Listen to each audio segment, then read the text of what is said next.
Good morning, buenas. Oo nga eh. Ayan po mga amigo, nandito tayo at ano na?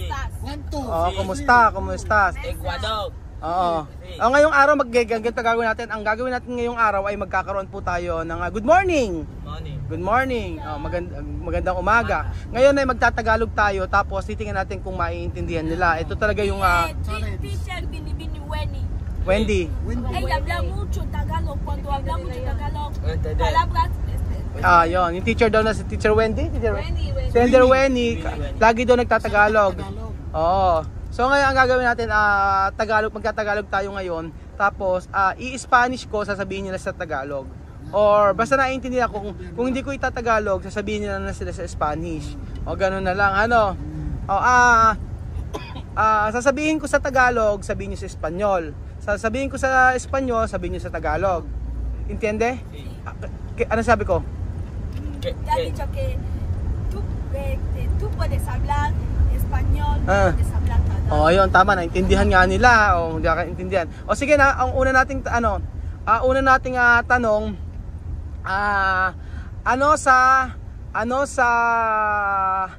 sa Tagalog ang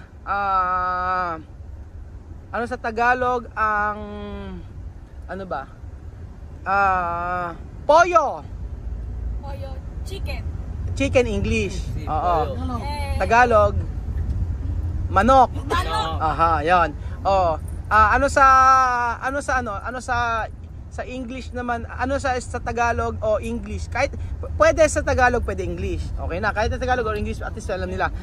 Cerdo. Baboy. Oh, baboy. Galing oh. Ano naman ang Baboy. agua. Tubig. Oh, galing ni Misma.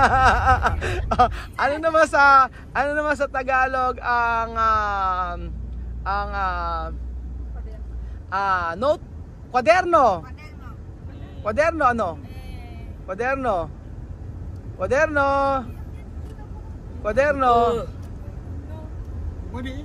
Pwede English.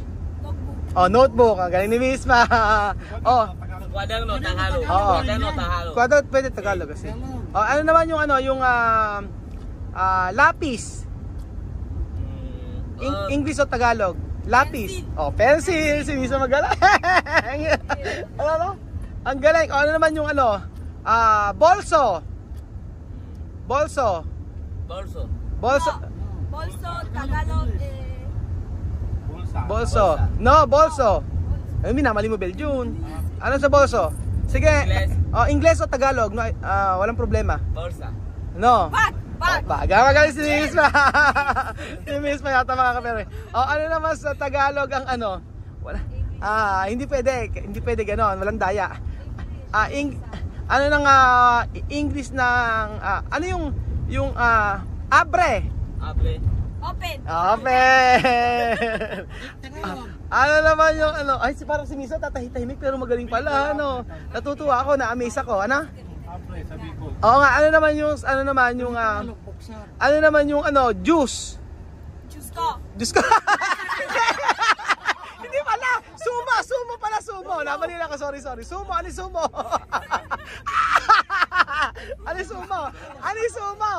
Sumo. Sumo, English, Tagalog. Tagalog. English. Sumo. Natawa ako, juice ko. Juice. Ano naman yung juice? Sumo, juice. Okay, ano naman yung ano naman sa Tagalog ang kulay na lang. Naranja. Orange, galing ni Amir. Violeta. Violet. Rojo. Red. Blanco. White. Galing. Negro. Black. Mahusay. Talo tayo ba yun? Anong kulay naman ng grease? Green. No. Grease. Grease. Anong grease? White. No. Grease. Gray. Gray yun. Yung amarillo. Yellow. Galing. Tapos ano naman yung perdon, English? Sorry. Sorry, perdon.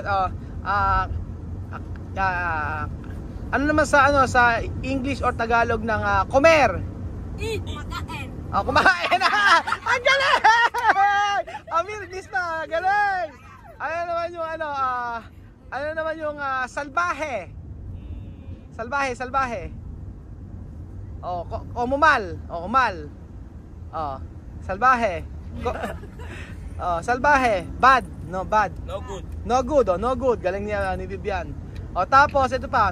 Ano naman sa Tagalog o English ng silya? Silya, stabin. Silya. English. Chair, English chair. Galing yung ano naman, mesa. Mesa. Table. English. Table, English. Perfect talaga, Tagalog. Tapos, ala pa silang isa na dito, 3 months pa lang sila dito, Pero yung pag-aaral, parang isang buwan pa lang ata, Start ko lang isang buwan. Isang buwan pa, 22. Isang buwan na sila. Isang buwan pa lang silang nag-aaral, mga amigo. Pero 3 months na sila dito kasi nagbakasyon. Ang galing naman nila. Ang dami nila natututunan. Akalain mo ba kasi na marami na silang natutuhan? Sa bagay, ano naman kasi nasa school sila. Na-school. Ako hindi ko na-expect na ganyan karami. Talaga sila mag-intindi kasi wag kasi. Oo, ganun. Pero yung naiintindihan nila tayo, yun ang okay na okay pala. Intindi na yan. Oo. Okay, ano naman sa English o Tagalog ng paraagwa? Pang-agwa. Paraagwa. Tagalog. English o Tagalog? Paraagwa. Paraagwa. Ano? Paraagwa. Paraagwa. Pang-agwa. Yublia. Cuando hay lluvia. Paraagwa. Paraagwa. Tagalog, English. Umbrella. Umbrella. Umbrella. Unti-unti. Ano naman yung Yesta. Siesta. Terminado. English. Yesta. Finish. Finish. Ano naman yung hindi pa hindi pa ulit tapos. No terminar, no yesta. No finish. No finish. Ano naman yung bien. Good. Good. Ano naman yung no bien? Good job. No bien. No bien. No good. No good. Ano naman yung yung English o Spanish ng ano ba yung yung bueno. Bueno. Ganun pala yung bueno. Parang good na rin yun. Ano pa ba yun tanong pa kayo, ano tatanong natin? Bueno. Ano sa ano yung ohos? Ohos. Mata. Ha? Mata. Kay Amir. Mata. Yari kayo kay Amir. Mamu pili mata. Mata. Galing. Mata. Ano? Ano naman yung gutom? Gutom o hambre? Dapat sinabi pala hambre. Hambre. Guys, pamor. Hambre, rice pamor. Yari kayo, rice pamor, hambre. Marami na sila natututunan. Hindi, hambre, gutom. Kita Tagalog, Nore. Gutom. Kita Tagalog. Or English. Larings. Ano? Nares. Larings. Ano? Kian. Sige, kaya yan. Ang dami na alam Larynx, nose o ilong. Kailangan pala ganito. Alam mo, maganda palang content yung ganito tapos ano naman yung Boka. bibeg, boka. Yes. Bibeg, boka. Tapos ano naman yung Boka. Hindi. Eroplano, avion, eroplano. Tapos ano pa? Sa English o Tagalog ng ano yung kotse? Chair. Kotse. Car. Kotse, car. Ito naman van. Van daw. Ano naman yung sol? Sun. Sun. Ang galing. Ano naman yung playa? Beach. Sea, dagat. Ano naman yung ilog? River. Ano nga yun? Ano yung nga ba yun? Ano nga yung river sa Spanish? Rio River. Wala kasi hindi ako naghanda. Dapat naghanda ako ng mga tanong eh. Sa susunod maghahanda ako ng mga tanong. Oo. Pero naiintindihan nyo? Yes. Opo daw. Naiintindihan nyo naman. Magtatanong na lang ako. Iba naman ang tanong ko. Sino ang mas mataba? Si Beljun o ako? Sino mas mataba? Si Beljun o ako? Sino nga? Ha? Sino mas mataba? Sino mas mataba? Ano? Sino mas mataba? Si Beljun, si Jose o ako? Los tres. ¿Tú entiendes? Sí. ¿Qué has dicho? Dice que quién estaba bien.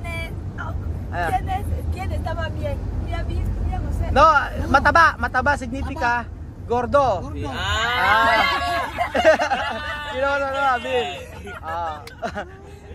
Niloloko lang natin. Sino ang salbahe? Si Mamut o si Nena? ¡Nena! Nena mas salbahe. Mamut. Sino ang mabait? Ito sabi mabait. Bien, no? Mabait si Lorena o si Sandra? Sandra. Lorena. Ay, magkaiba sila. Mas mabait daw si... Sandra bien. Sabi ko sino mas mabait, si Sandra daw, si Lisma. Tapos sa kanya naman si Lorena. O sino mas mabait, si Elvis o si Batcha? Elvis. Si Elvis. Si Alyan o si Batcha? Mas mabait? Wala. Wala daw. O sino mas mabait, si Mama Nina o si Mama Nina o si Mami Chiki? Mama Chiki. Mas mabait daw si Mami Chiki. Oo nga eh. Sino ang mas ano pa ba? Alala ko maitanong eh. Sino na lang sino ang gusto niyo pumunta dito? To escucha. Sino gusto niyo punta dito? Kapatid niyo. Oo, sila kapatid niyo. Sino gusto niyo pumunta dito na kapatid niyo? Yo dicho. Ken tu hermana Kere Biniraki. Naintindihan, no. Sino gusto niyo pumunta dito na kapatid? Ikaw, Bibian. Elvis. Ikaw, Elvis. si Elvis. Ikaw, Amir. Sino gusto pumunta rito? Nakapatid? Elvis. Elvis? Ni pa Menendez, kata porque Elvis trabaja mucho. Si Elvis talaga gusto nila. Baka nga talaga si Elvis na. Oo, baka talaga si Elvis talaga dapat ang pumunta dito. Bakit ayaw nyo si Apoyo? No. Sandra tampoco, Sandra no bien. Sandra. No bien. Sandra. Apoyo, no bien. Apoyo, pasea. Cuando tú le ganas, sí que quiero venir Nako. mañana, Aha. Apoyo no está aquí. Naka. Apoyo, Sandra. Sabi nga paano ka kay mga kapatid niya? Sino gusto niya pumunta dito? Sabi ni Bibian, pagka si Sandra daw pasya tsaka Solera dito, si Elvis lang daw ang gusto nila pumunta. Ayun, ganun, nakakausap na natin sila sa Tagalog, salita natin Tagalog na. Ang bilis. Walang script to. Biglaan dire-diretso to, biglaan natin to So tama talaga ang viewers na dapat talaga Tagalog ang salitaan natin. Mas maganda ang Tagalog. So 1 month pa lang sila nag-aaral at ito ang dami ng improvement sa kanila. Sa another month yan, ewan ko lang, baka after 1 year niyan matatas na magtagalog yung mga yan. So alam niyo po mga amigo, kanina binabalik-balikan ko yung mga picture nila dati. Nung una ko sila nakilala, napakapapayat nila. Ngayon din natataba na po nila at saka ang dami ng pagbabago sa buhay nila. So balikan niyo po yung mga videos before na nagluto kami ng banana cue, banana way, yung mga ganyan. Tapos sobrang pait nila misma, nila Amian, nila Bibian. Pero ngayon laki na namang improvement sa kanila. So na-adapt na nila yung kultura natin at yun ang nakakatuwa mga amigo. So magandang content ng mga ganito na walang filter, walang script, totoong-totoo na nangyayari na isang pamilya ay matututo ng Tagalog, matututo ng English at makapag-aaral at magkakaroon ng magandang future. Thank you so much po mga amigo.